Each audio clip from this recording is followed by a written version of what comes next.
What is up, ladies and gentlemen, boys and girls, and boys of all ages, sheriffs and charges, baby? Oh yeah, we back at, ladies and gentlemen. My brain juice is feeling a tad lowish. If we increase it, it'll get back to highest. So what else must we Beast Mode Warriors do to get brain juice? Go to a good old-fashioned academia, baby. Nella Academy coming at us one more again with a good knowledge juice. The Great Emu War. First off, what? Second off, nani? And thirdly, we don't fight emus. Just the thought of an army of emus like over the horizon, and we just don't worry, man. We got this. They're just emus. We end up losing the war. Like it's gonna be great. The Great Emu War. The title makes me laugh, and knowledge is based off laughter, not studying. Like no, it's laughter. Don't question it. Just make sure. Just shh. Okay, it's okay. Shh.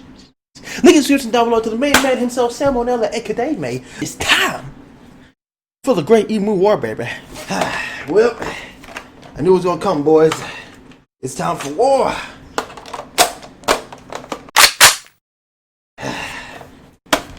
Bring it on, you adorable emu bastards.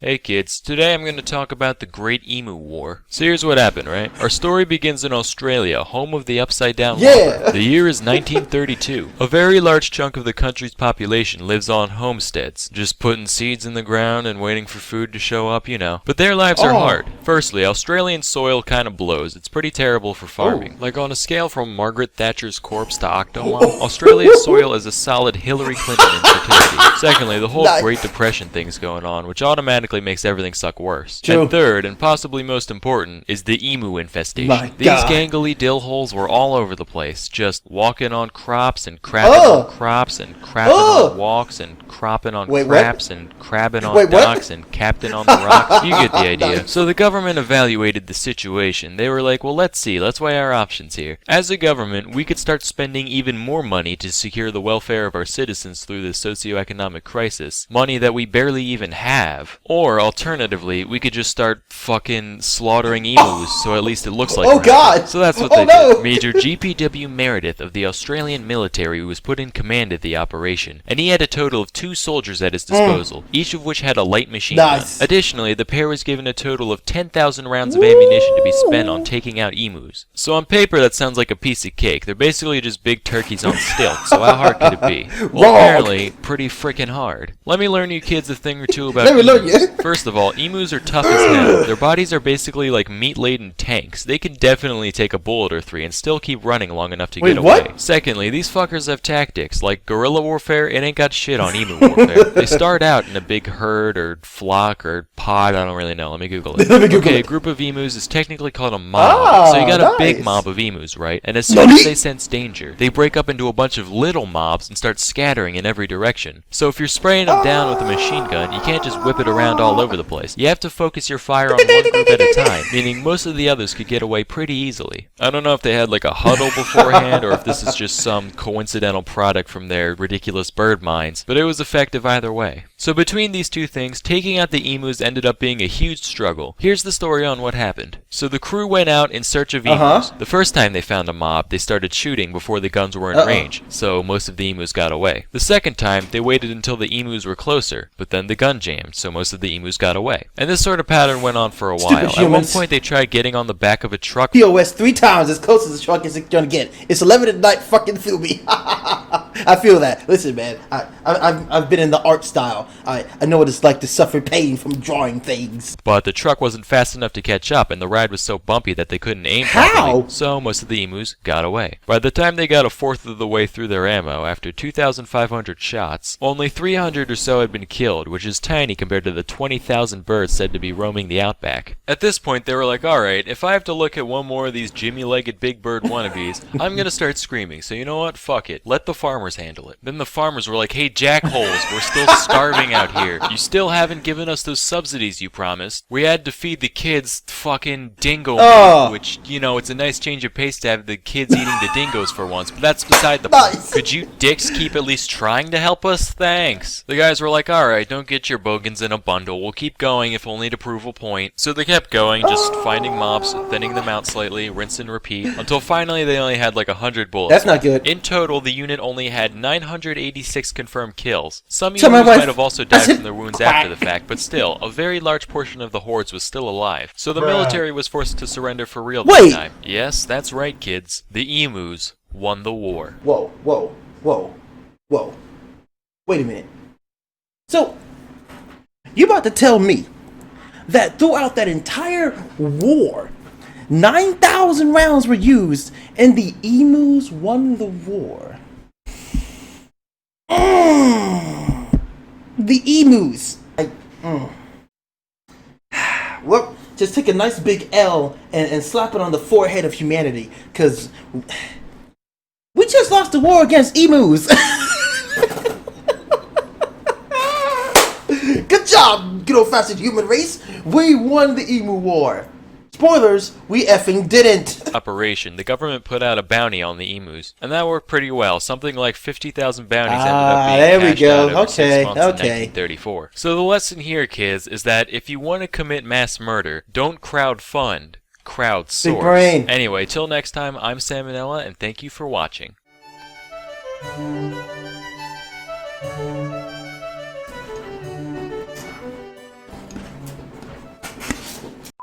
Oh yeah, ladies and gentlemen, I'm coming at you today with a double feature of the main man, Salmonella. Man, we want to get this mug. We're gonna check out weird laws from around the multiverse. Or maybe just the world. The world! Anyway, we're gonna check out weird laws from around the world. Of course, Salmonella. Link description. Let's get this camera check rolling. Time for knowledge juice, mother fudge cakes.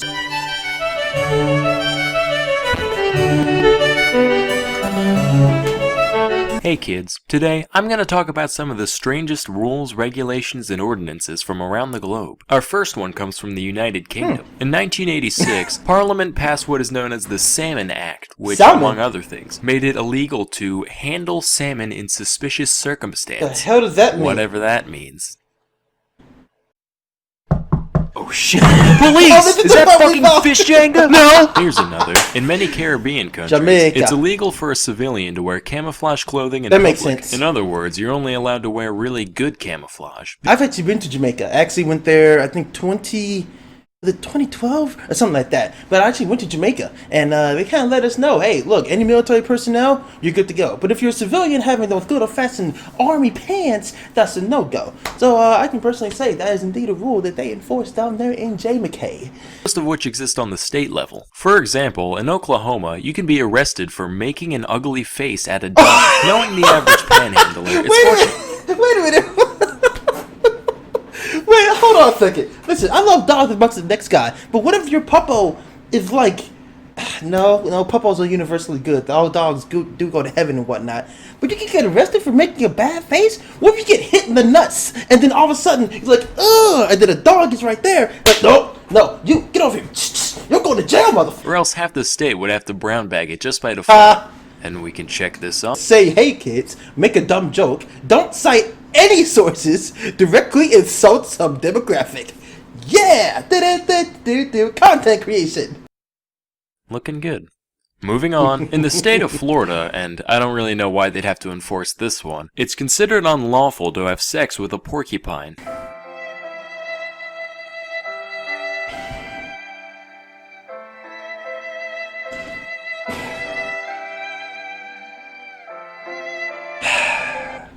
I guess in that situation, there'd be more than one prick being used.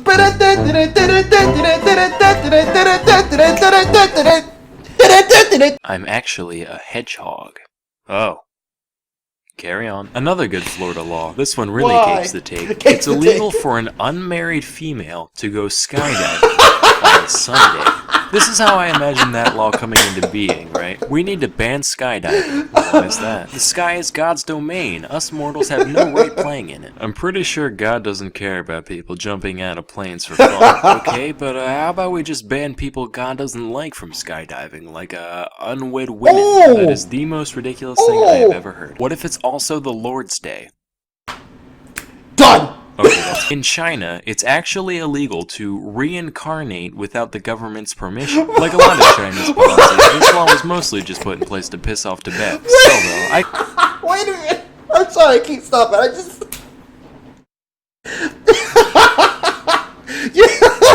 You're not allowed to reincarnate. It's like, oh, you're deathbed. Alright, listen. Y'all know you're about to die. I know you've got hyper AIDS, Super Saiyan syphilis, and hermaphyphilades, but I demand that when you die, I will order your spirit not to reincarnatify. Good? Awesome. Let's shake on it. And I have syphilis now.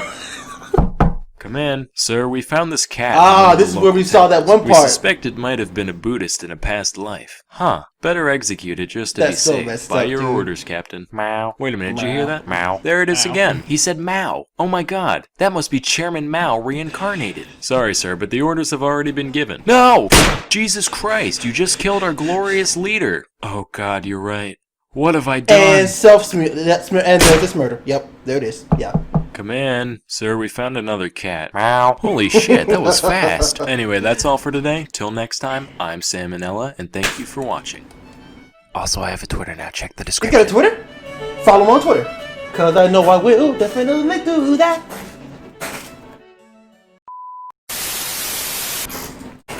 Ladies and gentlemen, that's gonna do it for this video. Oh, it's gonna be good, ladies and gentlemen. You already know it had to come back to the main man, Phil Manila, aka May, giving us that sweet, delicious, Oh, that's good knowledge juice right there, baby. My brain juice levels were now they're humongified. Ladies and gentlemen, that's gonna do it for this video. Double feature, you already know, the main man, Salmonella, aka May. In the description, man. Check out that link. Give him a beast mode love that. And then you gotta find your soul juice. But if you like this video, take your beast mode claws of awesomeness juice. Smash that like button. And until next time, ladies and gentlemen, boys and girls, and boys of all ages, shapes, and sizes, baby. Love, peace, above all. Stay beast mode for the epic win of all the wins. Yes. Yes. My god, they're planning a counterattack? Well, they may have won the battle, but them daggone emus have not yet won the war. I'll see you out there, soldiers. Those damn emus may have won the battle, but they will not win this war.